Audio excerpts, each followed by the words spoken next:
nice time, isn't it, guys? No, Jesus Christ! Get off the table! He's not the drink soap. He's not the drink soap.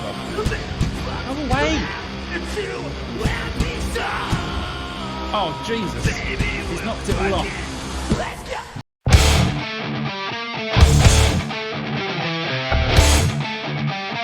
What's up, dudes? Simon back with another video. Today we are going to be talking about the second Download Festival headliner for 2023, Bring Me The Horizon. I have previously done a Metallica video, so if you haven't seen that already, go back and check that out. I will be doing a Slipknot one as well in future, but today we're just going to be concentrating on Bring Me. Super excited they're going to be headlining the festival, so yeah, let's talk about it. I just want to say off the bat, I never, ever used to like Bring Me The Horizon.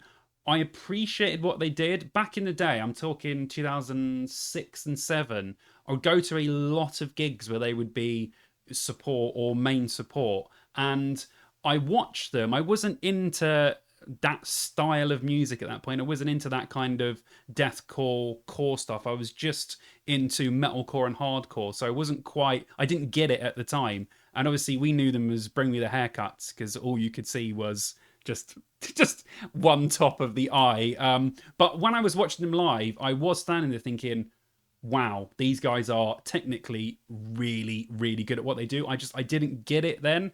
I caught a little bit of their show at Download 2006 or 7. I can't remember which one. I never really got it until they brought out Blessed With A Curse. That was the first song from Hell Is A Secret. I thought, oh, it's this. I'm starting to like this now. I think it was on like Radio 1 or something, and I started to like it. And I thought, do you know what? This actually sounds like good. And it's sort of when they were transitioning from being, you know, a deathcore-esque band. I know Count Your Blessings, they sort of started to change into something else, but it still is quite corey. And when they got onto that album, they started to experiment a little more with some sounds. And I thought, okay, I like this.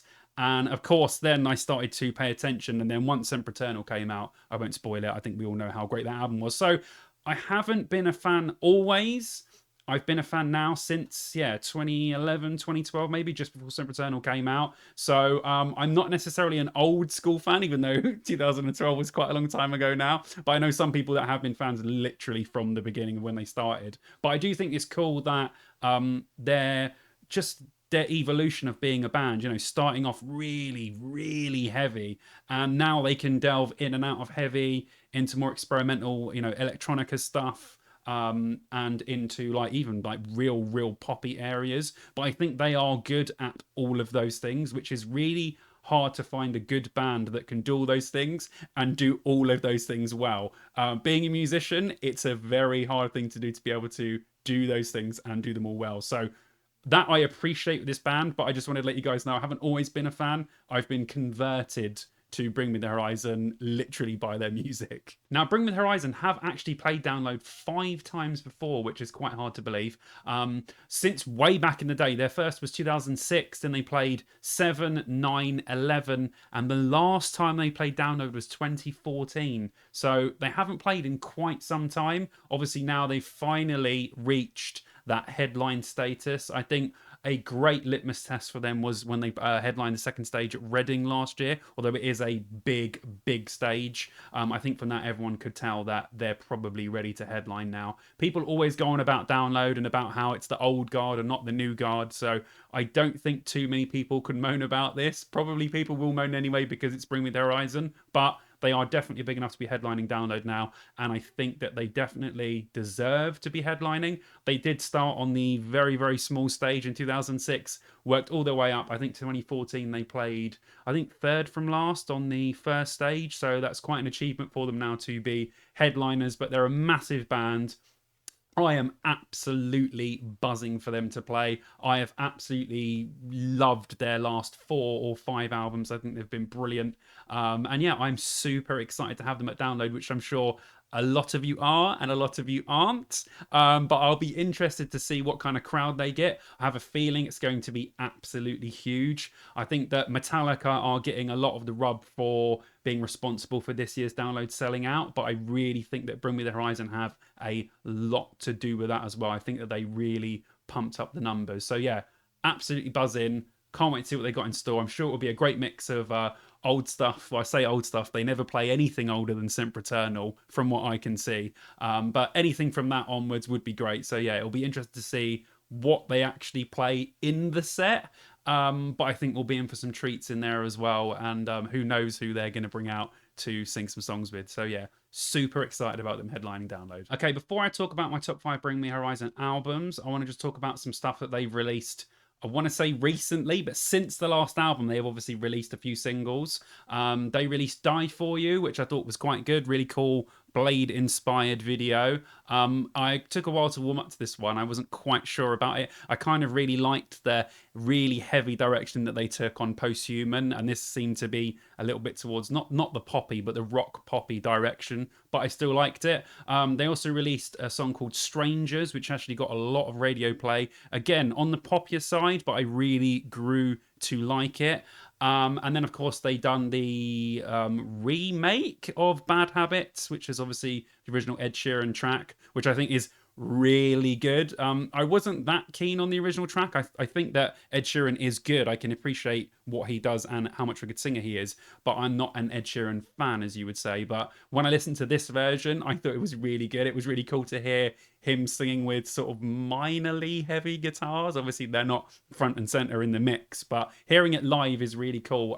If you want to check out something really good, on YouTube is Ed Sheeran and Bring Me the Horizon singing Bad Habits from Reading last year in 2022. It's really, really cool actually to see someone such a huge pop star with someone who is, you know, a huge band in our world of alternative music, and it's quite good to see those two worlds crossing over. I just think it's really interesting, even if you're not necessarily a Bring Me the Horizon fan. I think it's cool to see that you know, rock bands still have some sort of sway and some sort of pull for other people to come in and do music with. So yeah, I think that's really cool. Go and check those out if you haven't already, and definitely check out that video. Okay, let's go with my top 5 Bring Me albums. Starting at number 1, right at the beginning, Count Your Blessings. Obviously they had done the EP before this, and this was their first album. A really, really great deathcore, whatever the hell album it is. It's very strange musically in some parts, but it has really good breakdowns, beatdowns. They sound like they're having a ton of fun in it. It's really great tracks. I think, honestly, if you really like heavy music, you should go back and sort of re-listen to this one again, because it's much, much better than I remember listening to it at the time. And even a few years ago, I listened to it and I thought, yeah, it's okay. Then I listened to it again and I was like, wow, this is actually really good. Maybe I've changed and the album didn't change itself. But I really like it. Yes, if you are a fan of any sort of deathcore music or anything really heavy with just disgusting guitar parts, Count Your Blessings, definitely one to check out, and it's my number 5. Okay, my number 4 is what could be probably a lot of people's number 1. I'm sure a lot of these are switched around for people. It's 2015's That's the Spirit.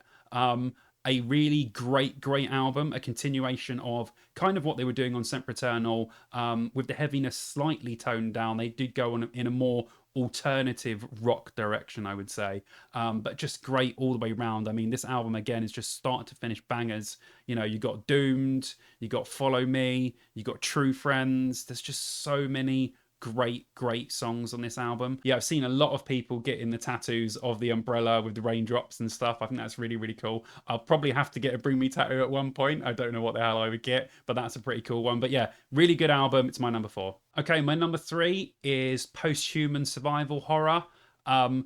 Obviously, the album before Amo had been a very poppy, experimental record. I really liked on Post Survival how they really went back to the heavy. Starting with that song Dear Diary, they do not mess around. It's literally da-da-da-da-da, gone straight in. Obviously, you got the song with Baby Metal, Kingslayer. There's just great tracks all the way throughout this. I think that people really, really liked the production as well. I think it was the guy that did the Doom Eternal soundtrack did quite a few of the tracks on this, not all of them. But yeah, it's great. It sounds fantastic, blasted through a stereo. Really great tracks. Love that they went back to the heavy side of Bring Me, and hopefully we get to hear a lot of these live at Download. Okay, my number 2 is Amo, the pop experimental album by Bring Me the Horizon. Still has some killer tunes on it though.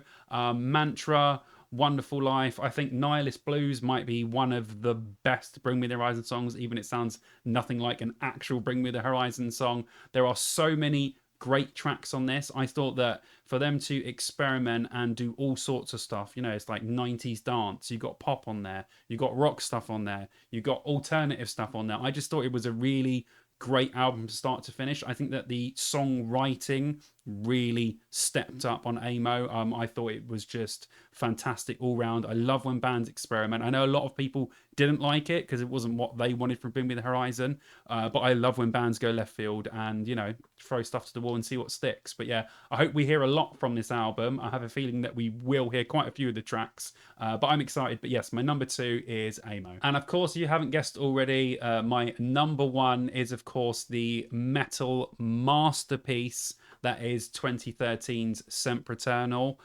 I think that this stands up with the biggest records of all time. I think this legitimately deserves to be in a conversation with huge albums from legendary bands. This is a masterpiece from start to finish. It's capturing just the perfect time. I think that everything from the guitars all the way up to all of the electronic layers, vocals, I think this is literally the band so far at their metal peak. They've done a lot of good stuff afterwards that hasn't necessarily been as heavy as this stuff is, but I think that this part of their career, this was the peak of it. I really hope we get to hear a lot of it live. I have a feeling that we will, but I do think, honestly, if you're a fan of heavy music, in any way, shape or form, if you haven't even listened to Bring Me, you haven't given them the time of day, I would honestly recommend listening to the album Sempiternal, and I have a feeling it might actually turn some of you on to Bring Me the Horizon. So if you're thinking, oh, I might want to get into Bring Me because they're going to play Download, I would recommend this album to listen to. I think it's just a fantastic album. I cannot say enough good things about it, so I'll shut up. But yeah, I love this album so much. It's definitely hands down my favorite Bring Me album. So yeah, if you haven't guessed, I'm super excited about seeing Bring Me the Horizon. Let me know if you guys are too, or if you're on the other side of the fence and you're really not looking forward to seeing them, which is fine as well. Let's talk about it. So let me know in the comments. I just want to thank everyone that's subscribed so far. Thank you to everyone for all the support, for liking my videos and subscribing. If you haven't done that already, please do that. It would really help me out. We're going to get really close to 700 subscribers, and I don't know what I'll do. I might eat something for you guys or do something really weird. I don't know. I just done my first bass playthrough as well. I'm going to start doing those on the channel. I've really got back to playing bass, and I'm really having the best time doing it. So I've just done Misfits Scream. I think I might do Good Charlotte, Get Your Hands Off My Girl next, but I'm not sure. That might be the next one. It could be something else, but I'm going to do those on the channel as well and all that sort of stuff. So, excuse me, I'm babbling. Thank you very much for watching, and I'll see you dudes in the next video.